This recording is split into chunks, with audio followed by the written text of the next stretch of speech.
하나님께서 아들을 만유의 후사로 주시고 세상을 창조하시고 세상을 통치하시고 인류의 죄를 용서하여 주심을 감사드립니다. 오늘도 하나님께서 말씀을 직접 계시하여 주셔서 우리의 심령이 하나님의 음성으로 듣게 하여 주시옵소서.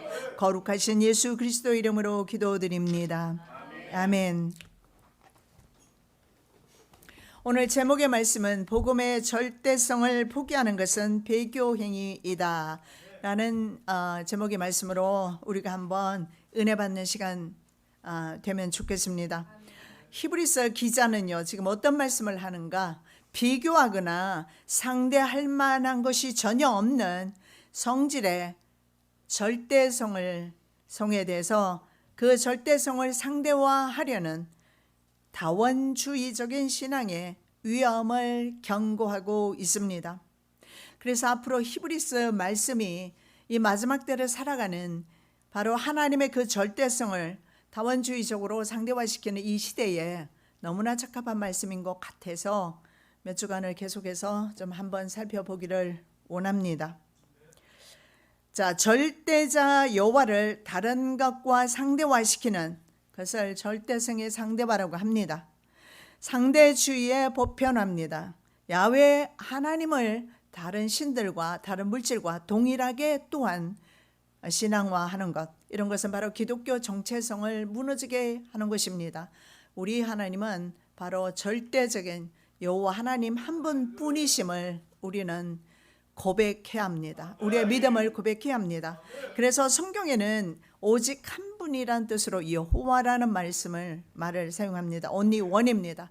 야훼 하나님만을 우리가 절대적으로 신뢰할 것을 성경에서 요구하고 있습니다. 자, 여호와 하나님은 그 어떤 것으로도 비교할 수 없습니다. 이것이 바로 복음의 절대성입니다. 우리의 불신앙적인 사상과 생각은 여호와 하나님을 다른 물질과 같게 여기거나 내지는 세상에 있는 것들과 동일하게 생각하는 그런 상대주의 보편화에 빠져들게 만듭니다. 자, 십자가의 은혜는 성경에서 값으로 매길 수가 없다라고 되어 있습니다. 만일에 값으로 매긴다면 가격이 정해지게 될 것입니다. 그런데 값으로 매길 수가 없습니다. 그래서 십자가의 복음은요, 돈 없이 사는 것입니다.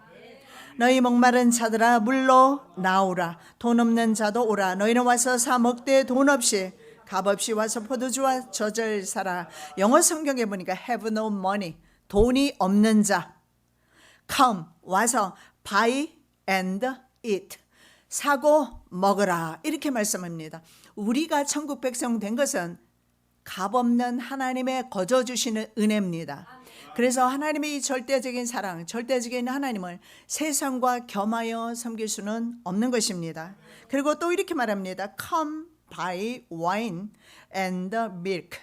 포도주와 밀크를 사라고 말씀합니다. 그런데요, without money, 돈 없이 사라.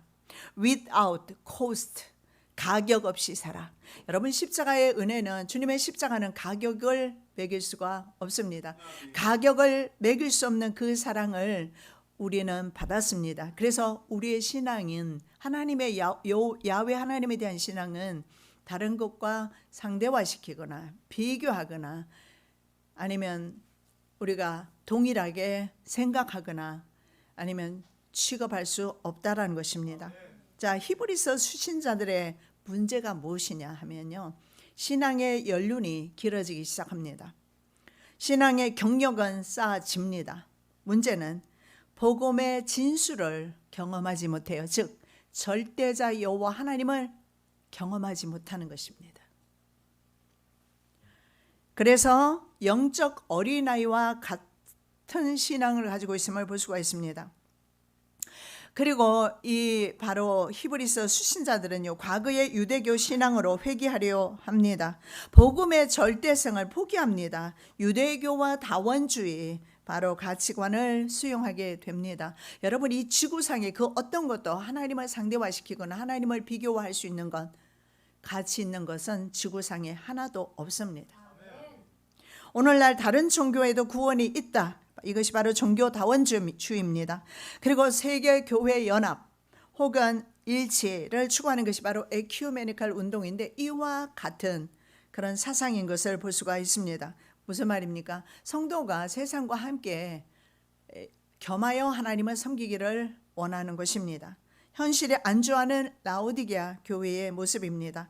그래서 수신자들은 급기야 히브리서 수신자들은 바로 이제 재림을 부인하게 되면서 급기야 배도하는 데까지 나간다는 사실을 볼 수가 있습니다. 절대자 여호와 하나님만을 우리가 온전히 믿고 의뢰하고 따르지 아니하면 배교의 위험까지 있다는 사실을 히브리서 수신자들을 통해서 우리가 지금 보고 있는 것입니다. 자, 그들은 과거에 다시 구약 제사로 돌아가려고 합니다. 그래서 그런 유대인들을 향해서 이 저술 목적이 바로 기독론입니다. 이 기독론은 바로 그리스도론이지요. 그중에서 특히 그리스도의 우월성에 대해서 히브리서 기자는 말합니다. 그리고 그리스도 제사장직의 우월성에 대해서도 말씀합니다. 희생 제물로서 그리스도의 바로 우월성에 대해서 입증을 합니다. 즉 구약의 제도나 제사나 음식법 이런 것 유대교 행습들이 예수 그리스도의 희생 제물을 충족시키거나 아니면 그 영원성을 위협하는 그런 행위이기 때문에 그리스도의 십자가의 그 희생을 어떤 제사로도 충족시킬 수가 없다는 사실을 히브리서 기자는 논증하고 있는 것입니다. 자, 그래서 1장은요 예수 그리스도의 탁월성에 대해서 말씀합니다.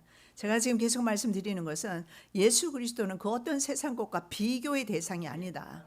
내 마음에서 절대 그 어떤 것도 그리스도 외에는 있어서는 아니 된다. 이것이 바로 절대자 여호와 하나님을 섬기는 그리스도인의 예법입니다. 그래서 1장 그리스도의 탁월성에 예수 그리스도의 탁월성에 대해 말씀하고 본문의 말씀 1절에서 3절은요 바로 예수가 구약의 모든 선지자보다 뛰어나다라고 말씀합니다. 그래서 예수를 재발견하는 은혜가 있기를 원합니다. 수신자 신앙 공동체가 상대화시켜버린 신앙의 대상 예수 그리스도를 다시 한번 찾자는 것입니다. 성도는 이 땅에 살지만 이 땅에 속한 사람이 아닙니다. 이 땅에서 나그네와 같이 삽니다. 우리의 본향은 하나님의 나라입니다. 그래서 절대적인 이 하나님의 나라를 세상의 가치와 매기면서 우리가 세상에서 갈등할 필요는 없다라는 것입니다. 왜냐하면 비교의 가치가 없습니다. 세상은 이 하나님 나라와 비교했을 때. 그러나 하나님의 나라를 경험하지 못하고 예수님을 만나지 못하면 우리는 늘 예수와 하나님의 나라를 상대화시켜서 세상 것과 바꾸어버리고 그리고 아니면 동일한 선상에 놓고 섬기거나 순종하거나 그렇게 살아가게 될 것입니다. 자, 1, 2절 말씀은 예수 그리스도는요 모든 계시의 최종 완성이라는 사실을 말씀하고 있습니다. 옛적의 선지자들로 여러 부분과 여러 모양으로 우리 조상들에게 말씀하신 하나님이 이 모든 날 마지막에 아들로 우리에게 말씀하셨으니 이 아들을 만유의 후사로 세우시고 또 저로 말미암아 모든 세계를 지으셨느니라.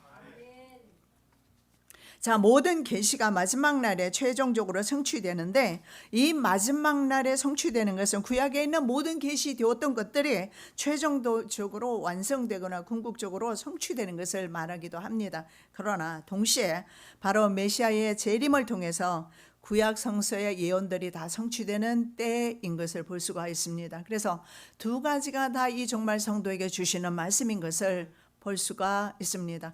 하나님을 다른 것과 바꿀 때 하나님을 세상의 것과 상대화시킬 때 우리는 믿음에서 떨어질 위험성이 있다라는 것입니다. 왜냐하면 과학문화가 발달이 되고 정말 나가기만 하면 온갖 아름다운 것들이 온 세상을 우리의 눈을 유혹하고 있는 이때에 자칫 잘못하면 그리고 돈이라는 것은 우리에게 절대적으로 필요한 것입니다. 그래서 돈을 하나님과 같이 숭상할 수도 있고 숭배할 수도 있다. 이것은 바로 하나님 절대자 하나님을 상대화시키는 행위입니다. 그래서 히브리서 기자는 그런 일을 하지 말라는 것입니다. 하나님은 절대로 우리가 상대화시키거나 다른 것과 비교해서 되지 않는다라는 것을 말씀하고 있습니다. 자, 그래서 히브리서 수신자는요, 대제사장 제도와 바로 제사의식, 성막의 구조, 모세 언약 등 성경을 잘 알고 있는 사람들인 것을 볼 수가 있습니다. 그래서 이 사람들이 누굴까? 1세기 후반에 유대인으로서 개종 크리스찬인 것을 볼 수가 있습니다. 이달리아에서 온 자들도 너에게 문안하느니라. 13장 24절에 이달리아가 어디입니까? 이태리입니다. 로마를 가리키죠. 그래서 이탈리아 로마에 당시에 유대인들과 그리스도인들이 집단으로 거주한 것을 볼 수가 있습니다. 로마에 가서 보면 그리스도인 공동체가 얼마나 많이 있었는지 우리가 볼 수가 있습니다. 자, 로마에 박해가 있었고요. 그리고 동족 유대인으로부터 또한 고난이 있었습니다. 이것이 바로 현실적인 그들의 당면한 문제였습니다. 출애굽했던 이스라엘 백성이 늘 이집트를 그리워했던 것처럼 바로 헬라와 로마 다원적 문화입니다. 그들의 여러분 그리스에 가보면 엄청난 많은 신들이 있는 것을 볼 수가 있어요. 그리스 신화에 나오는 수많은 신들이 있지 않습니까? 그들 신과 하나님을, 여호와 하나님을 동일한 그 위치에 놓고 섬기는 것입니다. 이것이 바로 다원주의적인 신앙입니다. 그래서 이들은 다원적 그런 문화와 이런 요소들에 대한 향수가 있었다는 것을 볼 수가 있습니다. 그리고 특히 동일한 민족이라는 그런 그 유대인들에게 또한 유대교로 복귀하는 것도 사실은 어렵지 않은 부분입니다. 그래서 그들은 다시 유대교로 복귀해서 유대교에서 안정을 찾기를 원하는 것입니다. 여러분, 세상은 안정된 삶이 없습니다. 내가 진짜 쉼을 쉴 수 있는 곳은 예수 그리스도의 품 안입니다. 예수 안에서만 가능한 일이에요. 그러나 우순에 불어오는 이런 환란의 바람 때문에 타협하기 시작하는 것입니다. 여러분, 신앙은 타협이 아니에요. 하나님은 타협의 대상이 아닙니다. 하나님은 우리가 상대화시킬 그럴 대상이 아닙니다. 하나님은 우리에게 절대자이십니다. 한 분밖에 계시지 않는. 자, 세상과의 타협은요, 기독교 복음의 순수성을 잃어버리게 됩니다. 그리고 예수 그리스도의 심지어 신앙까지도 부정하게 되고 구원의 길에서 떨어져 나갑니다. 자, 그들은요, 평소에 형제를 참으로 많이 사랑했던 것 같습니다.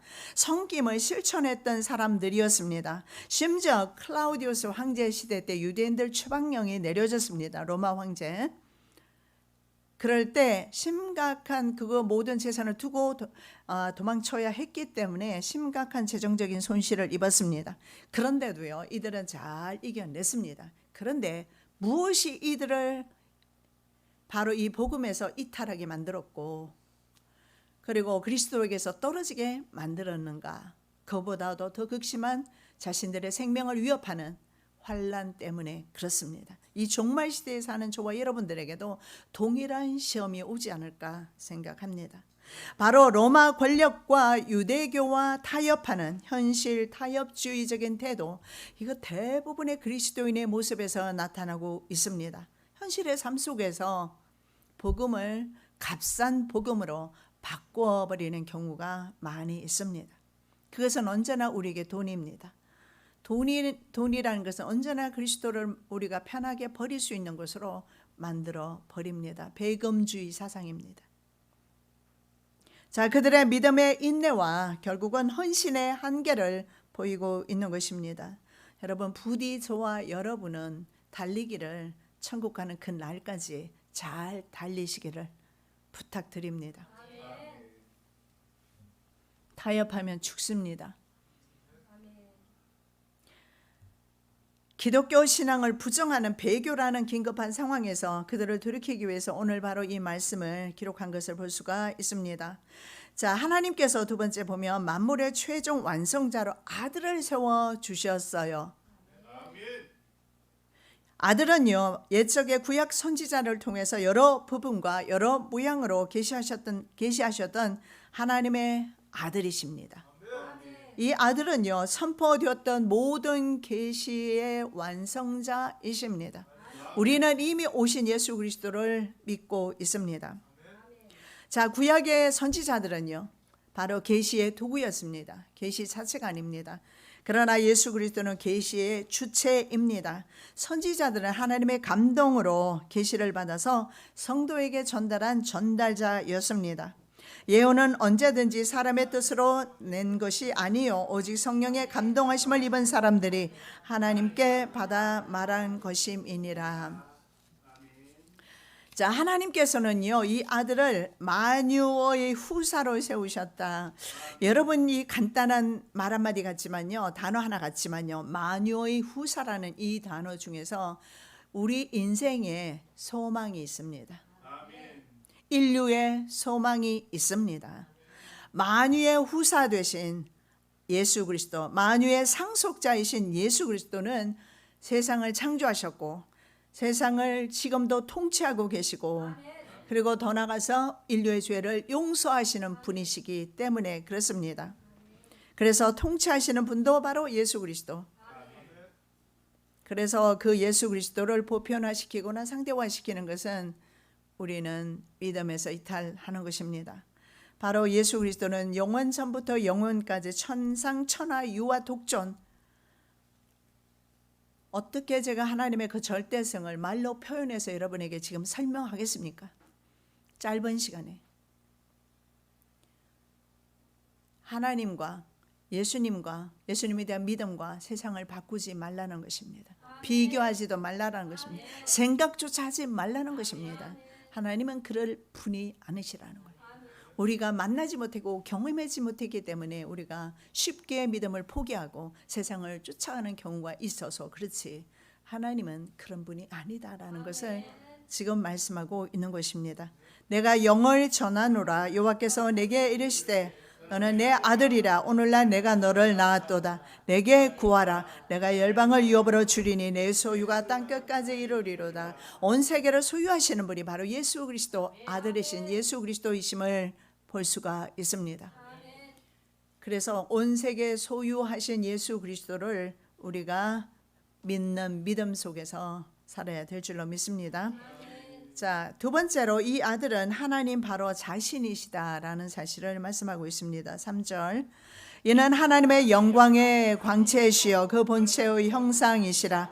그의 능력의 말씀으로 만물을 붙드시며 죄를 정결케 하는 일을 하시고 높은 곳에 계신 위엄의 우편에 앉으셨느니라. 자, 예수 그리스도는 하나님의 영광의 광채라고 말씀합니다. 즉 예수 그리스도는 바로 하나님 자신이십니다. 그런데 세상의 사람들은 예수 그리스도를 함부로 여기고 그를 십자가에 못 박아버렸습니다. 자, 이 영광이라는 독세스라는 것은 구약에서는요 하나님의 임재를 말씀하고 신약에서는 하나님의 속성을 말합니다. 영광은 바로 하나님의 속성입니다. 이 광채는요 빛의 근원으로부터 나오는 빛을 말을 하고요, 또 다른 의미로 바로 광채는 반사하는 빛입니다. 즉 예수 그리스도는요 하나님의 빛을 반사시키면 동시에 자신이 바로 빛으로 오셨음을 요한복음 1장에 보면 참 빛으로 이 세상에 오셨다라는 사실을 볼 수가 있어요. 그래서 그 빛이 비추이는 곳마다 어둠이 떠나갑니다. 고난과 고통과 눈물과 한숨과 미움과 시기와 증오가 빛이 비추는 곳에서 떠나갑니다. 예수님이 가시는 곳에는 늘 언제나 회복이 있었습니다. 어제까지는 울음이 있었을지라도 기쁨이 있습니다. 자, 형상은 하나님과 바로 본체라고 말씀하고 있습니다. 본체가 뭐냐면 존재입니다. 바로 본질입니다. 그래서 예수 그리스도의 형상은요 하나님과 본질이다. 형상은요 표식이나 인장을 말합니다. 인장. 여러분 같은 모양의 그 복제를 의미하는데, 자 여러분 인장으로 인은 어떻습니까? 찍었을 때 도장과 분리가 됩니다. 도장은 아닙니다. 그러나 도장이 찍혔습니다. 그러면 그 도장의 권위와 같은 권위를 가지는 것입니다. 그래서 바로 예수 그리스도는 하나님과 동격이시면서 윗격에서 성부 하나님, 성자 예수님, 성령 하나님으로 이렇게 구별됩니다. 그래서 하나님의 본질이 그리스도 안에 그대로 나타나 있어서 우리가 바로 그리스도를 믿는 믿음을 통해서 하나님을 보는 것입니다. 우리에게 정말 중요한 것은 예수 그리스도를 모셔 드리는 것입니다. 그리고 그분을 세상과 절대로 겸하여 섬기지 않는 것입니다. 그것이 바로 절대자 하나님을 신앙하는 믿는 자들의 자세입니다. 성경은 바로 절대자를 절대 피조물인 이 만물은 주님께서 분명히 오늘 창조하셨다고 말씀합니다. 예수 그리스도께서 그 창조의 현장에 말씀으로 함께 계셨어요. 요한복음 1장에 그 말씀이 육신이 되어 이 땅에 오셨다라고 말씀하고 있습니다. 그래서 바로 예수 그리스도는 창조자이시면서 창조와 함께 계셨고 모든 만물이 예수 그리스도의 것인데 우리가 어떻게 만물과 예수 그리스도를 겸하여 함께 섬기거나 사랑할 수가 있겠습니까? 절대 하나님의 사랑을 하나님의 독생자 아들을 세상과 겸하여 섬기거나 쫓거나 사랑하지 말라라고 오늘 권하고 있는 것입니다. 예수 그리스도를 구별해서 우리의 믿음을 드려야 할 것입니다.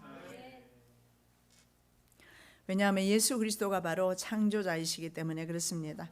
자, 세 번째, 예수 그리스도께서 만물을 붙들고 계신다라는 것입니다. 여러분, 예수 그리스도는요 능력의 말씀으로 만물을 붙들고 계십니다. 말씀이 육신이 되어 우리 가운데 거하심에 우리가 그 영광을 보니 아버지의 독생자의 영광이라. 요한복음 1장 14절의 내용입니다. 바로 예수 그리스도는 말씀이십니다. 능력의 말씀이십니다. 그 말씀이 바로 지금도 붙들고 계시고 말씀이 우리 인생들을 붙들고 계시고 저와 여러분을 지금도 말씀이 붙들고 계시고 제가 지금 여호와의 말씀을 여러분에게 드리고 있고 여러분은 이 시간에 음식이 아닌 여호와의 말씀을 먹고 있는 것입니다. 그리고 이 말씀은 우리의 영을 영원한 나라까지 이끌고 가실 것이며 때로는 실패하고 넘어질 때가 참 많이 있죠. 우리는 육을 입은 육신의 사람이라 넘어지기도 하고 불신앙 가운데 있기도 하고 그렇지만 우리는 언제나 그곳에 있질 않습니다. 말씀이 우리를 교훈하시고 때로는 그 말씀은 요셉을 어떻게 했습니까? 바로 감옥이라는 곳으로 요셉을 말씀으로 이끌었다는 사실을 유의하시고 유념하셔야 합니다. 때로는 감옥이란 것도 사실은 말씀이 우리를 인도하는 곳임을 우리가 믿으셔야 합니다. 때로는 쇠사슬이요 바로 하나님의 말씀의 인도라는 사실을 믿으셔야 합니다. 어떻게 아버지가 주는 맨날 아름다운 채색 옷만 하나님은 입혀주시지는 않는다라는 거예요. 하나님의 말씀은 때로는 감옥으로도 때로는 환난 가운데 때로는 여러 가지 문제 가운데 나를 놓아두는 경우가 있습니다. 이유는 단 하나입니다. 육체가 아닌 저와 여러분의 영혼을 사랑했습니다. 우리의 영혼을 구원하기 위해서입니다. 그래서 우리의 삶 속에서 굉장히 많은 어려움도 있고 유혹도 있고 미혹도 있지만 우리가 영원히 넘어지지 않는 이유가 있습니다. 영원히 넘어지지 않는 이유는요 단 하나입니다. 말씀으로 오신 예수 그리스도께서 저와 여러분의 인생을 영혼을 잡고 있기 때문에 그렇습니다.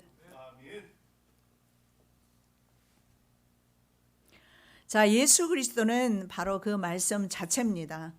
말씀으로 만물을 붙들고 계시고 그리고 예수 그리스도께서는 목적 없이 그 만물을 이끌고 계시지 않습니다.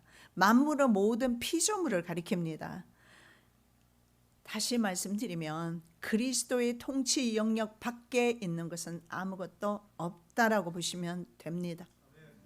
모든 것이 심지어는 내가 사랑하는 그 모든 것들조차도 내가 귀하게 생각하는 그 모든 것들조차도 사실은 하나님의 통치 영역에 있습니다. 그런데 하나님보다 내가 그것들을 더 신뢰한다면 어떻게 되겠습니까? 영적 질서가 깨어지는 것입니다. 그렇게 되면서 내가 쫓아갔던 그것들, 내가 사랑했던 그것들이 오히려 나를 올무에 빠지게 합니다. 내 영혼을 올무에 빠지게 합니다. 그래서 히브리서 수신자들 신앙 공동체처럼 그들은요 결국은 다시 자기네들이 살았던 동족 유대인에게로 돌아가서 평안한 삶을 보장받고, 그리고 헬라 문화로 돌아가서 평안한 삶을 추구하면서 생명을 버린 것입니다. 배교하는 것입니다. 그것은 바로 하나님을 절대자로 섬기지 않기 때문에. 그래서 여러분, 우리 기독교인들을요 좀 독선적이라고 말을 합니다. 예, 맞습니다. 우리의 신앙은 독선적일 수밖에 없어요. 왜냐하면 다른 신앙을, 다른 신들을, 다른 것들을, 만물 중에서 그 어떤 것들이라도 다른 것들을 인정하지 않기 때문에 그렇습니다. 우리는 여호와 하나님만을 절대자 하나님으로 섬기기 때문에 독선적이라 말할 수 있어요. 종교다원주의는 어떻습니까? 다른 종교에도 구원이 있다라고 굉장히 어떻게 플렉시블하게 좀 이렇게 뭐라고 그럴까요? 어떻게 보면 그 마인드가 오픈된 것 같은, 그것이 합리적일 것 같은 그런 생각을 할 수 있지만, 성경에는 분명히 다른 이로서는 구원을 얻을 수 없다라고, 천하 인간의 다른 이름 주신 적 없다라고 분명하게 성경에서 말씀하기 때문에, 여러분, 저와 여러분이 다른 것들을 쫓는 순간부터 우리는 오류에 빠집니다. 순간순간 그렇게 다른 것을 쫓아 사랑해서 갈 수는 있습니다. 그러나 적당한 순간에 멈추시고 절대자 하나님께로 돌아오시기 바랍니다. 그분은 언제나 참고 저와 여러분을 기다리고 계십니다. 저와 여러분을 기다리고 계실 때, 문 열어놓고 기다리고 계실 때, 돌아올 때까지 문 열어놓고 계심을 믿으시고 돌아오시기 바랍니다. 절대자 여호와 하나님과 비교할 만한 것은 지구상에 아무것도 없습니다. 여러분이 만일에 제게 소개해 주신다면 한번 생각해 보겠습니다. 그러나 저도 살 만큼 살았습니다. 절대자 여호와 하나님, 우리 예수 그리스도 외에는 내가 가치를 두거나 사랑할 만한 것이 지구상에는 전혀 없다라는 거, 이 나이쯤 되기 전부터도, 젊었을 때부터도 알았지만, 평생 살아왔지만 그런 것은 없다라는 거예요. 정말 돈이 많이 절실히 필요하지만 돈조차도, 물질조차도 주님과 비교할 수 없다라는 것입니다. 그래서 만물은 피조물입니다. 피조물은 하나님의 손 안에 있다는 거 인정하시고, 내 삶의 모든 걸음이 하나님 안에 있다는 거 인정하시고, 너무 자기 힘으로 가다가 엎어지지 말고, 엎어지면 무릎 깨지잖아요. 그러지 마시고 힘 조금만 빼시고 절대자를 인정 좀 하시기 바랍니다. 절대자 하나님이 계시는구나, 그분을 여러분의 삶 가운데 조금 인정하시고 여러분의 자리에서 조금만 좀 이렇게 내어 드리시기 바랍니다. 도대체 예수님이 들어올 자리가 없어요. 온 마음에는 온통 세상으로, 세상 욕심으로 가득 차 있어서 예수님이 들어올 자리가 없어요. 정과 육이 너무 가득 차 있어서 주님이 들어오실 수가 없어요. 그러면 내게서 주님이 무슨 일을 하실 수가 있겠어요? 결국은 주님을 부인하고 배교할 수밖에 없는 것입니다. 자, 예수 그리스도는 죄를 정결케 하는 일을 해주신다는 약속의 말씀을 주고 있네요. 본서의 중심 주제입니다. 아까 제가 기독론이라고 했어요. 기독론은 예수 그리스도에 관련된 말씀이에요. 그래서 히브리서 기자는 전체 예수 그리스도의 탁월성에 대해서 말씀합니다. 세상의 그 어떤 것과도 전혀 비교할 수 없는 예수 그리스도의 우월성에 대해서 말씀을 하고 있어요. 그런데 바로 그 중에 또 하나가 예수 그리스도는 우리의 죄를 도말하시는 분이시다. 성육신 하신 예수는 자신을 제물로 드려 자신의 피로 단번에 이례입니다. 우리의 죄를 깨끗게 하셨습니다. 그리고 죄를 씻어 주셨습니다. 자, 구약의 제사는 어땠습니까? 구약의 제사는요, 상번제라고 해서 매일 제사를 드려야 합니다. 번제라는 것을 드려야 하고, 화목제 드려야 합니다. 속건제라는 것을 드려야 하고, 5가지 제사는 드려야 합니다. 그래서 늘 성전에 가면요, 물론 이 바베큐 냄새 좋기는 합니다만은 언제나 동물을 태우는 냄새가 늘 올라가야 했습니다. 늘 매일같이 동물을 잡아서 그 동물을 태워서 하나님 앞에 드릴 때에 하나님께서 이스라엘 백성의 죄를 용서해 주신 거예요. 잡으십시오. 죄를 지었다면 감옥에 가죠. 감옥에 가지 않는 방법이 있어요. 중죄가 아니면 돈을 내고 나오는 것입니다. 보석금입니다. 우리 인류는 죄인입니다. 중죄인입니다. 그래서 인류는 태어나는 순간부터 죄인으로 태어납니다. 그래서 죄 안 짓는 사람이 아무도 없습니다. 죄의 결과를 종말에는 맞이하게 됩니다. 자신의 죄의 짐을 지고 이제는 어디로 갑니까? 지옥이라는 감옥이 있습니다. 그 감옥은 영원토록 나올 수 없는 감옥입니다. 그 감옥을 만들어 놓으셨어요, 하나님께서. 그러나 감옥만 만들어 주신 것이 아니라 감옥에 가지 아니하는 방법을 만들어 주셨는데 바로 예수 그리스도를 보석금으로 예수 그리스도의 피를 대신 피를 흘리게 하셔서 보석금으로 주신 거예요. 얼마나 그리스도 기독교의 복음은 간단합니까? 예수 그리스도를 나의 구주로 영접하면 됩니다. 내가 내 죄로 하나님 앞에 마땅히 나는 내 죄로 인해서 사형당할 만한 죄목을 가지고 있습니다. 그런데 내 죄를 대신하신 예수 그리스도 말입니다. 하나님 앞에 예수 그리스도께서 그 죄를 대신해서 죽으셨습니다. 그래서 예수 그리스도를 믿기만 하면 우리는 더 이상 지옥이라는 형벌을, 영원한 형벌을 받지 않는단 말입니다. 그래서 예수 그리스도를 우리에게 대신 주셔서 우리의 죄를 대신 짊어지시고 십자가에 달리신 겁니다. 그래서 다른 이로서는 구원 얻을 수 없는 것입니다.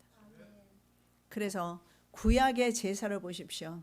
이렇게 동물을 잡아서 자신이 죄를 지으면 동물을 끌고 옵니다. 그리고 동물에 자신이 안수를 해요. 그러면 죄의 전가가 이루어집니다. 동물은 토막쳐서 태워집니다. 누구의 죄를 짊어지고 나의 죄를 짊어지고 자신의 주인의 죄를 짊어지고 와서 토막쳐서 바로 하나님 앞에 드려지면 동물의 죄가 용서되는 것이 아니라 사람의 죄가 용서되는 것입니다. 그런데 신약시대에 오면서 하나님께서는 동물 대신 아들을 잡으신 거예요. 아들을 토막쳐서 십자가에 올려놓으신 겁니다. 그래서 예수 그리스도를 통해서 구원이 이루어지는데 어떻게 해서 히브리서 수신자들인 그리스도인들은요 구약 제사로 돌아가느냐 말입니다. 우리는 어떻습니까? 우리는 예수 믿기 전의 습관과 그런 우리의 행위로 혹시나 돌아가고 있지는 않는지. 이스라엘 백성들 개종한 유대인들 로마에 사는 개종한 그리스도인들은요 우선에 평안한 삶, 환난이 없고 핍박이 없는 평안한 삶을 위해서 결국은 과거에 있던 자리로 돌아갑니다. 구원이 없는 그 자리로 돌아가고 생명이 없는 그 자리로 돌아가는 것입니다. 죄를 도말해 주신 예수를 버리기로 하는 것입니다. 유대인들은 지금도 예수 그리스도를 안 믿습니다. 메시아닉 주 개종한 유대인들은 믿지만요. 지금도 그들은 하나님만 섬깁니다. 히브리서 9장 26절입니다. 자기를 단번에 제사로 드려 죄를 없게 하시려고 세상 끝에 나타나셨느니라. 그래서 여러분 이 구약의 제사는요 늘 불완전한 제사였습니다. 왜냐하면 오전에도 제사를 드리고 오후에도 드리고 매일같이 드려야 합니다. 그리고 제사장이 제사를 드리지만 제사장도 자기 죄를 위해서 대신 제사를 드려야 했습니다. 그래서 구약의 제사는 언제나 불완전했습니다. 만일에 완전했다면 제사장 한 명만으로 끝났을 것입니다. 그런데 신약시대에 오면서 제사장 한 명으로 끝났어요. 그 대제사장이 바로 예수 그리스도이시다. 그런데 어떻게 너희가 구약의 그 제사로 다시 돌아갈 수 있느냐? 이걸 지금 말씀하고 있는 것입니다. 세상에 아무리 가치 있는 것이 있다 하더라도 우리는 다시 세상으로 돌아갈 수는 없는 것입니다. 절대자 예수 그리스도만을 절대자 여호와 하나님으로 섬기셔야 합니다. 예수 그리스도는 바로 구약의 불완전한 제사를 단 한 번 일회적으로 끝내버리셨어요. 그것이 바로 하나님 앞에 뭐라 했어요? 십자가를 지심으로 자신의 피를 직접 하나님 앞에 드림으로써. 여러분, 인간을 용서하는 것은요, 인간인 인간을 용서할 수가 없어요. 대속할 수가 없다고요. 하나님만이 우리 인간의 죄를 용서하시는 것입니다. 왜 그렇습니까? 인간이 하나님께 죄를 지었기 때문에. 하나님의 용서를 받기 위해서는 하나님이 용서하셔야 되는데, 하나님께서 용서하시기 위해서는 하나님은 공의의 하나님이세요. 그냥 용서할 수는 없는 법입니다. 아들을 대신 잡으시고 인간을 용서하신 거예요. 이런 사랑이 지구상에 어디 있습니까? 그런데 우리가 이런 사랑을 헌신짝 버리듯이 버리고 세상을 사랑할 것입니까? 물질을 사랑할 수 있겠습니까? 그럴 수는 없습니다. 그리고 이제 예수님은요, 하나님의 우편에 앉으셨다라고 말씀을 합니다. 높은 곳에 계신 위엄의 우편에 앉으셨다고 말씀하는데요, 보좌에 좌정하신 하나님을 나타내는 완곡한 표현입니다. 즉, 하나님께서는요, 요한 계시록에도 보면 예수께서 하나님 보좌 우편에 앉으셨다고 나와 있습니다. 이것은 하나님과 동일한 영광을 받으셨다라는 사실을 볼 수가 있습니다. 자, 스데반 집사가 순교하면서 보았던 모습이죠. 요한이 밤모습에 유배된 상태에서 본 환상입니다. 하나님 우편에 앉으신 예수 그리스도의 영광스러운 모습에서 바로 부활하시고 승귀되신 그 예수 그리스도의 모습을 볼 수가 있습니다. 이런 영광스러운 주님을 우리가 본다면 어떨까요? 볼 수 있는 은혜 있으시기 바랍니다. 아직도 예수 그리스도가 우리의 구원자라는 것을 확실히 믿음이 없다면 한 번쯤 여러분, 한 번 주님 보여주십시오. 주님, 나 좀 만나 주십시오. 하나님 앞에 기도를 주님 만나 주실 때까지 한번 드려보시는 것이 어떨까요? 자, 히브리서 출신자들의 신앙의 문제가 무엇입니까? 다시 한번 제가 말씀을 드립니다. 수신자들의 신앙의 경력은 당시 그리스도인들의 신앙의 경력은 선생이지만, 너희들은 선생인데 연륜을 따져보니까 선생이 둬야 마땅한 연륜입니다. 그런데 영적인 상태는 어린아이라고 합니다. 5장 12절, 때가 오래므로 너희가 마땅히 선생이 될 터인데 너희가 다시 하나님의 말씀의 초보가 무엇인지 누구에게 가르침을 받아야 할 것이니 젖이나 먹고 단단한 식물을 못 먹을 자가 되었다다. 여러분, 하나님 나라를 경험하고 예수님을 경험한 사람은 더 이상 영적인 어린아이가 아니라는 것입니다. 자, 영적으로 둔감한 사람은요, 의의 말씀을 경험하지 못한 사람입니다. 복음의 원리를 따르는 신앙의 실천적 삶입니다. 여러분, 신앙이라는 것이 듣고 마는 것이 아니라 현실 삶 속에서 실천하는 삶이 있어야 할 것입니다.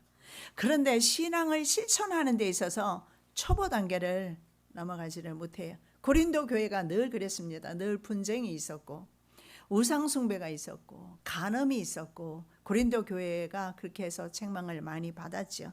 그래서 고린도 교회가 영적으로 너희들은 아직도 젖먹는 어린아이라고 말했었습니다. 히브리스 그리스도인들도 마찬가지인 것 같습니다. 의의 삶을 경험하지 못했습니다. 의의 말씀을 경험하지 못했습니다. 즉, 의의 말씀은 하나님, 아까 제가 말씀으로 이 땅에 오셨다고 말씀드렸습니다. 그 예수 그리스도를 경험하지 못했기 때문에 오는 현상입니다. 그래서 늘 초보 단계에 있어서 시험에 자주 들어요. 고등학교, 대학교 다 졸업하셨잖아요. 시험 칠 일 별로 없으실 텐데 지금은. 그런데 우리가 시험을 너무 많이 자주 치는 것 같아요. 의의 말씀을 경험한 사람은 더 이상 마귀가, 사탄이 우리를 손대지 않을 것입니다. 복음의 진리 탐구에 게으른 사람입니다. 복음의 진수를 깨닫지 못해요. 영적으로 젖먹는 어린아이죠. 자, 그리스도의 도의 초보자의 문제가 무엇이냐? 좀 전에 말씀드린 것처럼 삶의 실천이 없어요. 죽은 행실입니다. 그래서 이렇게 권합니다. 그리스도 도의 초보를 이제 좀 버리자. 죽은 행실을 회개하자. 그리고 부활과 영원한 심판의 교훈을 다시 또 건축하지 말고 성숙한 신앙인으로 나가자고 6장에는 말씀하고 있습니다. 에베소 교회가 어땠습니까? 처음 사랑을 잃었습니다. 그러나 너를 책망할 것이 있나니 너희 처음 사랑을 버렸느니라. 그러므로 어디서 떨어진 것을 생각하고 회개하여 처음 행위를 가지라. 처음 사랑을 버렸다라고 책망을 받는 교회가 에베소 교회입니다. 오랜 신앙생활을 하다 보니 하나님의 의의 말씀을 함께 경험하면서 충만함으로 그리스도와 함께 살아가는 삶을 살지 못하고 습관적인 신앙생활을 하게 됩니다. 그리고 예수 없이 신앙생활을 하게 되고 그렇게 살다 보니까 인생이 피폐해집니다. 그리고 인생이 불안정하고 갈 길 찾지 못해 방황하게 되고 그렇게 살아가는 것입니다. 자, 그들은 최종적인 목표를 망각한 것을 볼 수가 있습니다. 그래서 재림도 부인하고 현실에 안주합니다. 여러분, 우리는 아직 있잖아요. 종착지에 도착하지 않았습니다. 최종적인 목표는요, 이 땅 위에서 예수 그리스도를 경험하고 모시고 살다가 끝내는 예수 그리스도의 나라에 들어가는 것입니다. 그것이 바로 최종적인 목적지예요. 자, 그래서 그들은 그 목적지를 가다가 망각을 해버립니다. 그래서 재림도 부인하고 현실에 안주합니다. 그래서 성경은 이렇게 말합니다. 예수를 재발견하자. 우리의 믿는 도리의 사도시며 대제사장이신 예수를 깊이 생각하라. 여러분, 예수 그리스도를 깊이 생각하시기를 바랍니다. 그래서 히브리서는요, 하늘의 은사와 내세의 능력을 현실에서 맛보는 실현된 종말론을 주장하기도 합니다. 자, 다시 말씀드리면 하나님의 나라는 현실에서 경험되어집니다. 경험되어질 때 종말론 하나님의 나라에 종말적 하나님 나라, 이것을 미래 종말론이라고 합니다. 영원한 하나님 나라에 들어간다라는 것이에요. 그래서 믿음은 세상에서 우리가 받아들이고 믿음은 세상에 있을 때 우리가 취하는 것임을 알 수가 있습니다. 그래서 히브리서 기자는요, 은사와 내세의 능력을 우리가 세상에서 경험하자. 너희들이 그렇게 쉽게 버릴 그런 은사와 은혜가 아니다라는 것을 말씀을 합니다. 여호수아와 백성들이 가나안 땅에 입성을 했는데 그 가나안 땅이 최종 목적지는 사실 아니었습니다. 최종 목적지는 바로 하나님의 나라입니다. 우리는 하나님의 형상으로 지음을 받은 사람이에요. 우리의 끝은요, 하나님의 나라지 이 세상이 아닙니다. 하나님의 나라는 이렇게 불완전하지 않습니다. 그러므로 우리는 그 안식에 들어가기를 힘써야 한다 하는 것이 히브리서의 주제 가운데 또 하나입니다. 우리 안식은 따로 있다라는. 그런데 어떻게 합니까? 사람들은요, 이 지구상에서 안식하고 싶은 거예요. 이 지구상에서 평안히 살고 싶고 좀 복받고 살고 싶고, 그래서 우리 한국 교회도 기복론, 기복적인 신앙으로 다 변질되었지 않습니까? 복받는 것이 아니라 우리는 하나님 나라를 향해서 지금 다름질하고 있는 것입니다. 그래서 모든 장애물도 있을 수가 있어요. 때로는 허들 경기도 하게 됩니다. 뛰어넘어야죠.